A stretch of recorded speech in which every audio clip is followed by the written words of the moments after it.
Since we started Smarter Sign 18 years ago, the one question that we get over and over is what kind of screens do I need for my digital signage? The answer is going to change based upon the type of digital signage, where the signage is going to be installed, and what your budget is. There are countless screens available, and most of them appear to do the same thing, so you need to know what features are important so you can make the right decision. Commercial grade versus consumer grade screens.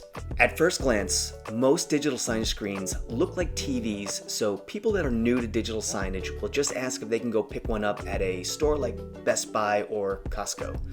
In some cases, these screens will work, but I'm going to go over some of the problems with them and why we only buy commercial grade screens for our clients. Commercial grade screens are built to last longer, they're going to be brighter, and they're going to have a better warranty and support. Most commercial displays are rated either 16:7 or 24/7, which means they can be used for 16 to 24 hours per day, whereas consumer grade screens are generally only rated for about 8 to 12. Commercial grade screens will generally be brighter and they'll have a better viewing angle, which means they're going to be more visible throughout the public space. So think about it. The TV in your home is designed to make movies and shows that you watch on Netflix look good. Your living room or bedroom typically is not going to be as bright, so the screen isn't designed to compete with the lighting that's going to be in a storefront or restaurant. Also, consumer grade screens may have a glossy finish to the screen, which is great for displaying deeper blacks and more vibrant colors, but the glare can make them unreadable in brighter lit places. Another thing to talk about is the warranty and service on commercial grade screens. Most of the big brands like Samsung will have a 3-year warranty for their commercial line, and they will service it at your location if you have a problem. If you use consumer grade screens, once you bring that into a business environment, you're most likely going to avoid the warranty. Another thing to mention is that commercial screens can be hung in a portrait orientation, and usually the on-screen display can be rotated too, which is something your installer will thank you for when he's setting it up. All of these benefits of the commercial screens do come with a higher price tag, but the amount that you save typically isn't worth it in the long run.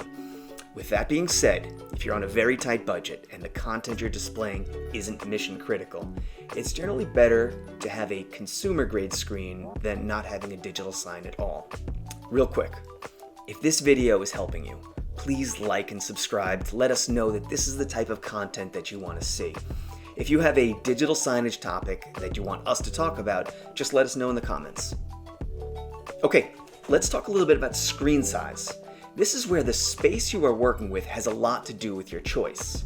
Screen manufacturers generally will have different sizes for a specific model, but you'll notice once you start getting into the larger screens, the cost can go up significantly.